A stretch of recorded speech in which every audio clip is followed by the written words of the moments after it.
that energy is a lot different than if we're almost hyperventilating because we realize, holy shnikes, things got way out of control here. You are listening to the Alzheimer's Podcast with Mike Good of Togetherness, your #1 resource for practical tips and insights, empowering you and your family to live well with Alzheimer's.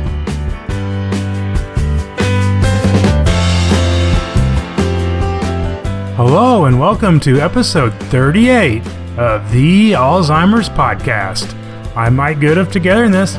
As always, thank you for joining me for another podcast where my goal is always to empower you to maintain a positive experience, reduce and eliminate the need for medications, and make your time together with those you care for the best it can be. In this episode of Navigating Rough Terrain with the Dementia Sherpa, Christy Turner, the Dementia Sherpa, and I continue our conversation on how to know when it's time to intervene or get professional help. This is the third episode in this 6-part series. We kicked off the series with episode 36 with an overview of 5 main areas to look at, and in episode 37 we discussed the first area, Diminished Safety Awareness. Now, in this episode, we're going to discuss how to know when changes that we observe in the individual's home environment require intervention.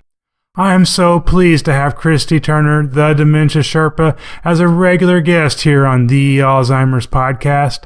She provides a level of knowledge, empathy, and compassion that's unrivaled and that I believe you will find very helpful and refreshing. She is a certified dementia practitioner, certified dementia care unit manager, and cognitive stimulation instructor. She has run award-winning memory care communities in assisted living and skilled nursing levels of care. Using her 16 years of experience in working with over 1,100 people living with dementia and their families, she's developed a system that helps families move from crisis management to confidence.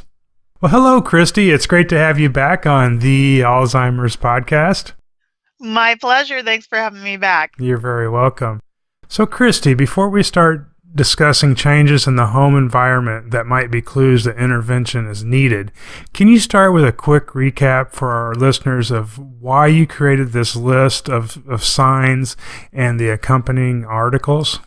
Yeah, so years ago, I noticed that people kept missing these signs and would tell me later after I was working with them, or even years ago when I was a memory care director and they had moved their loved one into my memory care neighborhood, people kind of always said the same thing. And it was this theme around, well, there were all of these signs, but they didn't know that they were signs that they needed to intervene. It was only in retrospect.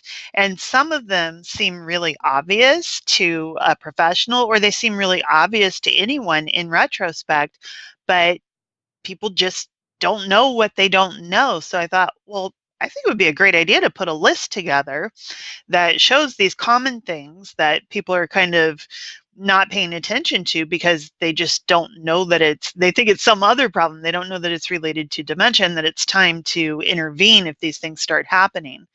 And then based on that and having more conversations with people, I thought, well, I could write a little bit more about this and give people some more information. So that's how it came to be. Yeah, that makes a lot of sense. I remember when I was new to learning about the disease, everything's a new learning experience, right? And then, right. And we as professionals, it's easy to take for granted that everybody already knows this, but that's not the way things work. So, yeah, it's funny you say that because every time I go to write a blog post or I'm getting ready for a speech or something, I always think, oh, nobody's going to want to hear that, or nobody's going to want to read that. People already know this. And then one time my mom said something to me, which was just right on the money, as many things she says are. But she said, well, for you, but, for a neighbor down the street that's going through this the first time. I was like, oh, yeah, because that's the sad truth is every,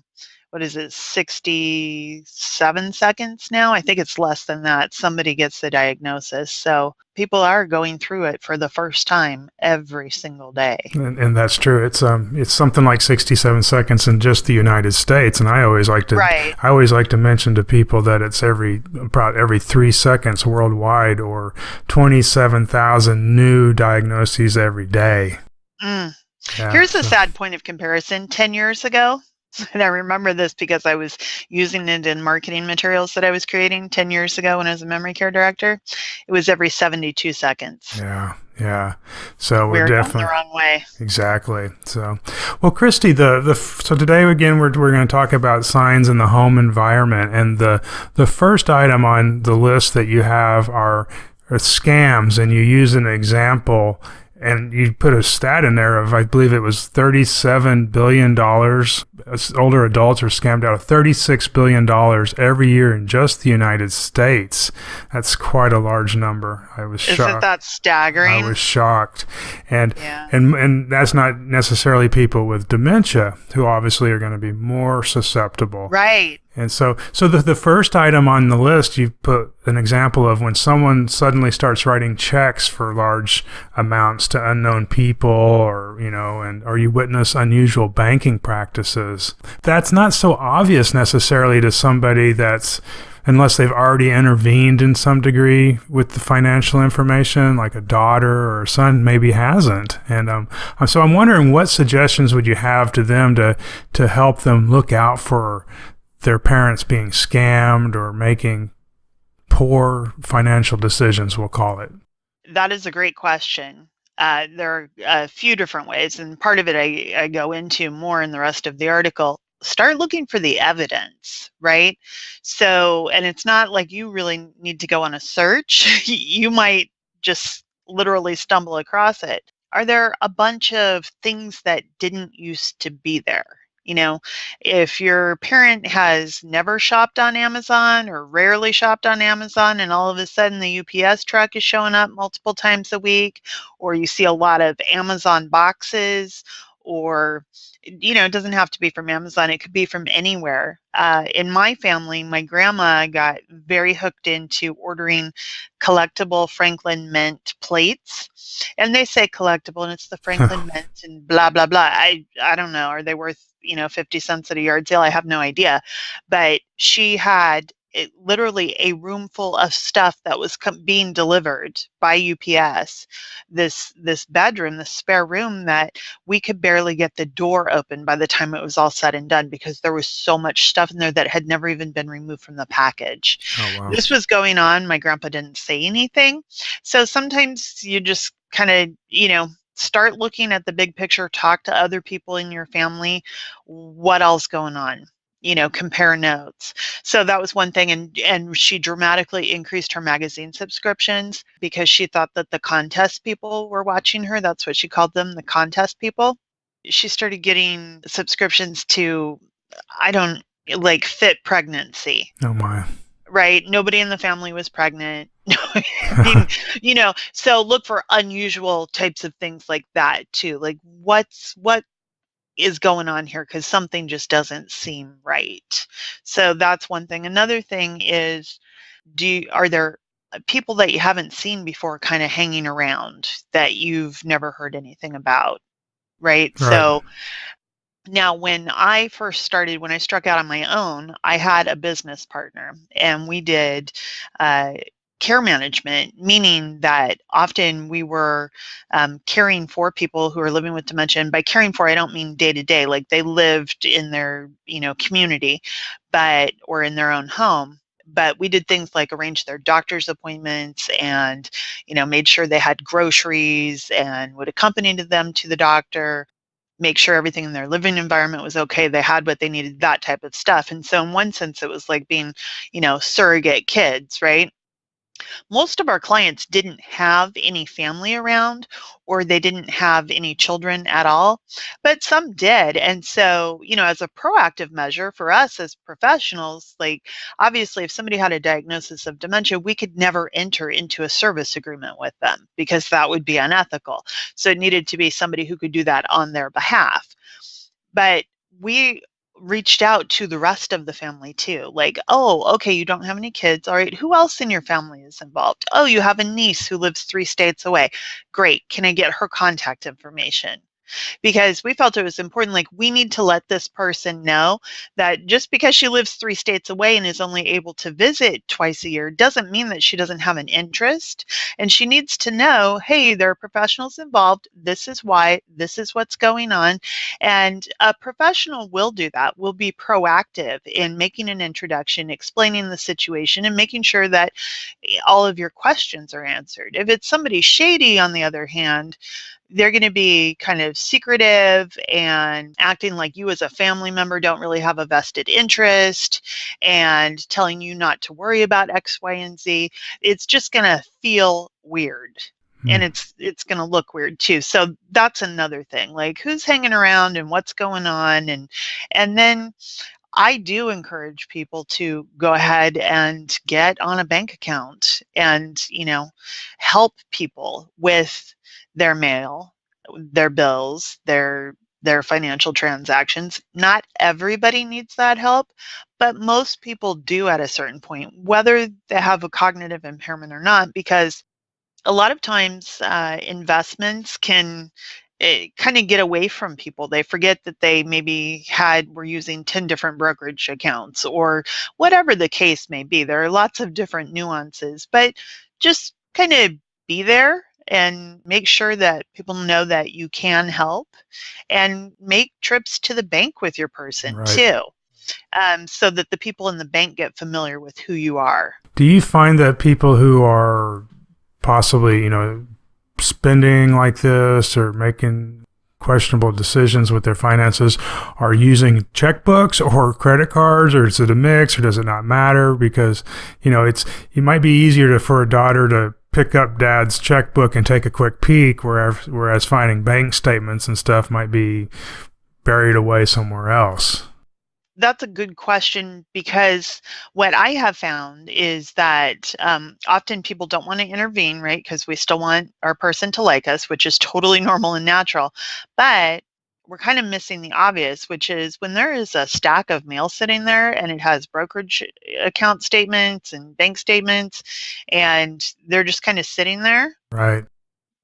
Your person's not paying attention to that. Right? There should not be a giant stack of mail that hasn't been gone through. So that's a clue that something's amiss. Right. Something needs a little further attention. Looking at a checkbook register is another good way to go about it.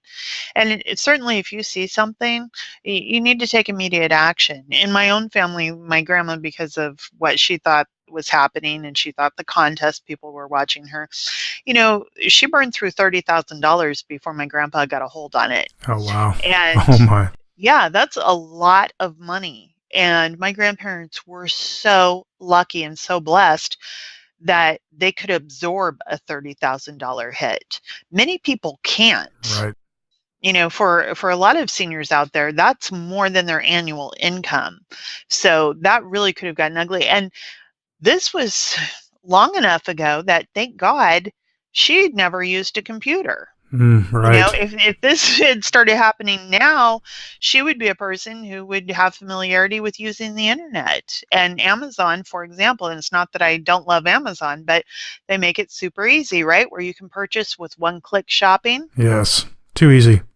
Too easy. So just look at those things. You got to pay attention. Right. And I'm visualizing that stack of junk mail, which is obviously a sign also, and I believe it's under one of your other signs here in the list. But that, when we get mail, so much of it, even from reputable businesses, looks like it's official and legitimate, and you open it up and it's just them trying to sell you another credit card or to sell you this, and you're just like, oh my gosh. So it's really hard just to discern what's of importance and what's not. So I can see how that could be a good opportunity for the care partner to say to their loved one, hey, maybe we can sort the mail together, and use that as an opportunity to open conversation about the finances or look at statements together. Yes, especially I'm thinking of one, this just infuriated me. A certain major U.S. political party sent out past due statements. That's what they were stamped with. They said they were past due statements to people and told them that their membership fee was past due, and it looked like a past due bill, and I think it was $35 or something like that. What they were soliciting was a contribution. There was no past due, but it targeted elderly people. And this happened in this last election cycle. Yeah, that should be criminal. I completely agree. And we have another election cycle coming up very soon. So something like that can happen. I had a client who had a beautiful, long seated 12 people oak dining table. It was literally covered with mail that was probably at least 6 inches high across that whole table. That's a lot of mail. It was junk mail. It was almost exclusively junk mail. And because of how it works, you get on one mailing list, you end up on many mailing lists. And a lot of older adults are good-hearted people who really appreciate,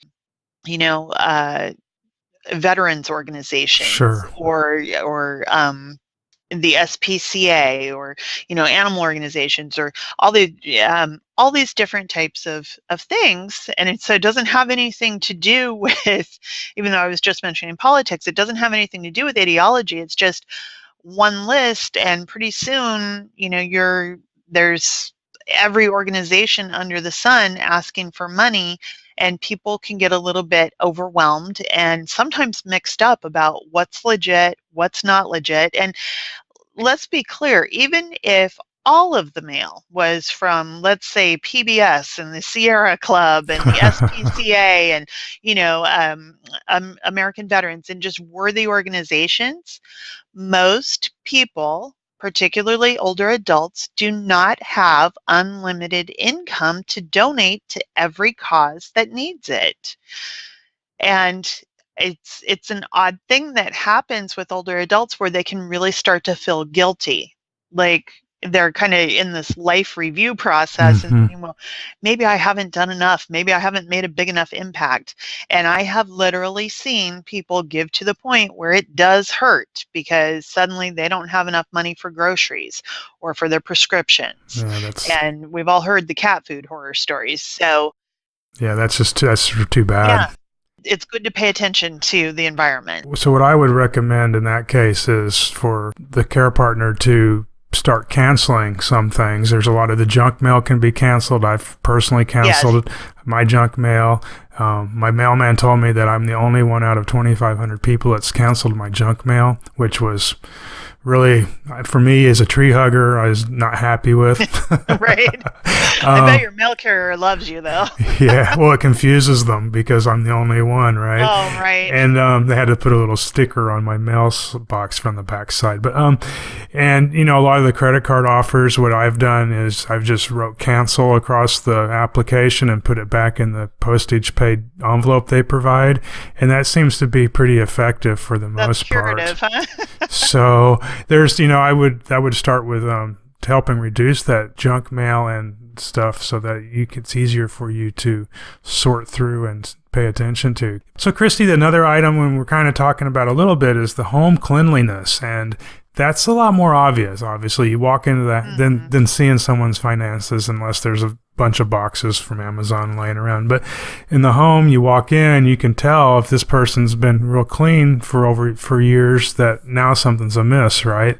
And absolutely. And you said in your articles that it's easier to intervene when it's no big deal. It is. Here's an equivalency. Is it easier to manage a cold or pneumonia? Right. Right? A cold every time. And so it's the same thing this way. When it's just no great shakes and we're able to be a cool kitten about it when we're intervening because it's no great shakes, that energy is a lot different than if we're almost hyperventilating because we realize, holy shnikes, things got way out of control here.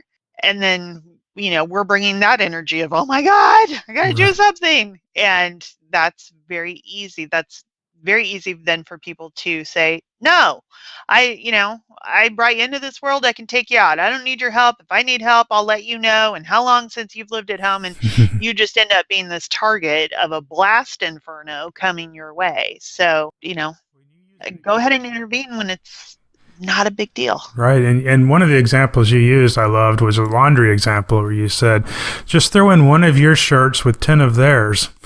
Yeah. That's really, really easy. And same thing if you, and here's the big difference, right? Because a lot of times we say, oh, well, I would, cook for him. I'd happily cook for Dad, but every time I ask him, he says, no, I'm fine. Or I would be happy to take Grandma to the grocery store in her appointments, but every time I ask her, she says no. Why are you asking? This is one of those hard things for us as care partners, especially for younger care partners like us in our 40s. It's real life. It's happening. It's a transition. We are transitioning generationally, and we need to step up. We don't need to be asking for permission and potentially turning it into a situation where somebody feels like it's embarrassing or humiliating. Not because we're doing something wrong, but because for a lot of older adults, particularly people in their, I guess they're in their 90s now, or late 80s, we're talking about a generation that saved civilization as we know it. Really, do you think they're going to ask for help? Hell no, they're not. They're going to say, I'm fine, I got this. So stop asking and start doing. I just went through this with a client, a week ago, where she said, the problem is my mother-in-law, she needs help, and she always says no, and da-da-da-da-da. We went through this whole thing, and I said, have you tried just calling her and saying, I'll see you in 45 minutes, just want to make sure you were home, and then going over? I hadn't thought of that. And so she started taking that approach. It's working like a charm, no problem. And she was very clever when she knew that her mother-in-law needed help with cleaning the kitchen floor. And her mother-in-law said, oh, no, I don't want to put you out. And she said, well, I remember you telling me about this certain technique that you used, and I just don't know that I've mastered it, and I think my floors could use it. So can I test a spot on your kitchen floor? You can kind of give me some direction and let me know, where I might be messing it up. She agreed to that. So before you know it, well, look at that. The whole floor was done, because it would be weird to have one spot that was really nice and shiny, but the rest of it wasn't. And no hard feelings. Everything was okay. So she allowed her mother-in-law to save face, still got it done, and we can use that technique all day long. Hey, I made extra chicken and dumplings, beef stew, whatever it is. I made too much. I don't know what I was thinking. I thought I'd bring some over for you. You're mentioning food now, and that's something that I always see on lists that is a sign that either the spoiling food or there's no food. I guess that's a pretty common occurrence as well. It is. One of the reasons that people tend to do well when they move into assisted living, like all of a sudden it's like, well, maybe they really didn't need to move into assisted living because now they've got all this energy. You know why? Because they don't have to cook anymore. They don't have to clean anymore. And those things take more energy than we think about. Again, when we're in our 40s and at the apex of our life, we're not sweating the energy that it takes to mop a floor, vacuum the house, do 5 loads of laundry, buy groceries for the week, and cook. But when I say it all together, it starts to sound like, well, maybe there's something to that. That's a lot. For somebody who is trying to cook for one person or just expending the energy in doing all of those tasks, it can feel really overwhelming. So with some support, which it doesn't have to be at assisted living. If somebody's living independently and they're safe to do that, just the added support of having meals in microwavable dishes, one portion size, where they can just take it out of the refrigerator, stick it in the microwave and eat it, that gives them a lot of energy to use for other things. I wish I had that. We take it for granted. I had to tell you, when my wife... I think it's called Blue Apron, Mike. Yeah, when my wife's not around, I don't cook. I don't eat nearly the same as it probably ends up being a bowl of cereal. And I can only imagine how people with dementia, how that progression affects them. You used the word sweat, which made me think of temperature changes in the home. That's also another indicator that something might not be right, I believe. Yes. A lot of times people, especially people who grew up during the Depression, will not use their air conditioners when it's too hot outside. They will not use their heaters when it's too cold. And I don't care how well insulated a home is, when it is 12 degrees outside, the heater needs to be running inside. When it is 100 degrees outside, the air conditioner needs to be running inside. And that is a big indicator that there's a problem. People, older adults, their internal thermostat is going wonky doodle. When you put dementia on top of it, that's just an accelerated wonky doodle. And those are scientific terms in case anybody's wondering. So I used to wonder, before I got into this line of work, I'd always wonder, because every summer you see some story about somebody who, there was a heat wave in Chicago. It always seemed like a heat wave in Chicago, and, 7 elderly people died. I'm like, why? What? I don't understand. I mean, I don't like heat. It's miserable, but why? And that's why it's that internal thermostat. So people don't perceive that they're too hot. That's a problem, right? Because they're getting overheated whether they feel it or not. Their organs are still responding as though they're becoming overheated. Their body is responding as though they're becoming overheated, even though they're not perceiving that it's a problem. So I have literally seen people go out into 100-degree weather wearing double knit polyester and a sweater and saying, honey, can you bring me a blanket? Oh my. No, you're going to cook. Let's go back inside. So it's better to have somebody in a 78-degree home who is cranky because they're feeling too cold. Fine, then they can put on a sweater. That's okay. But so this is why. And then the other thing is people will voluntarily decrease their fluid consumption because they can't get to the bathroom in time. Okay. And especially if they're going to be around family, people can be very self-conscious about that. And I think if I drink as much water as I need, then, I'm going to have a lot of accidents and that'll just be terrible. Well, what's more terrible is dehydration, right? People end up in the hospital for that. And just to give you an idea, unless you're one of those people who meticulously tracks how much water you consume in a day, you could probably walk into any hospital right now as a healthy person and be admitted for dehydration. That's how common it is. That's how easy it is to happen.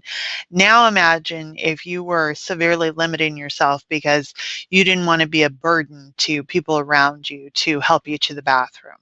That's very interesting. I hadn't really thought of it to that degree, and I can definitely see how that can be an issue. So Christy, or for our listeners, if you're not aware, I will put links on the show notes to Christy's article and the list that she's referring to. But as we wrap up today's episode, Christy, is there another major item or some items that you think that our listeners should look for when they're looking for changes in the home environment?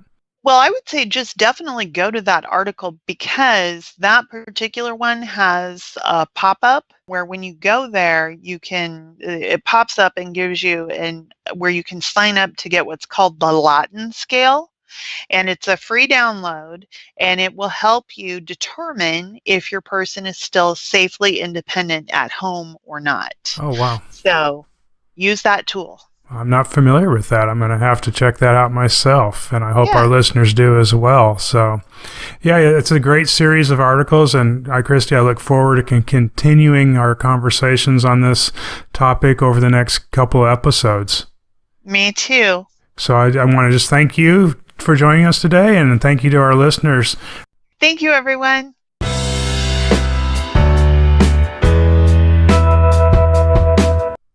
This concludes our conversation with Christy Turner, the Dementia Sherpa, right here on the Alzheimer's Podcast, your number one source for practical tips and insights.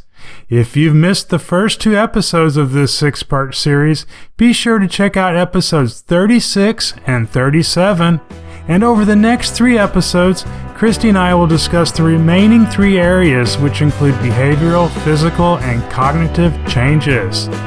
Be sure to visit the show notes at togetherinthis.com/episode 38 for any mentioned resources and for a link to Christy's website. You've been listening to The Alzheimer's Podcast with Mike Good of Togetherness. For more information and to get the resources mentioned in this episode, visit togetherinthis.com/podcast.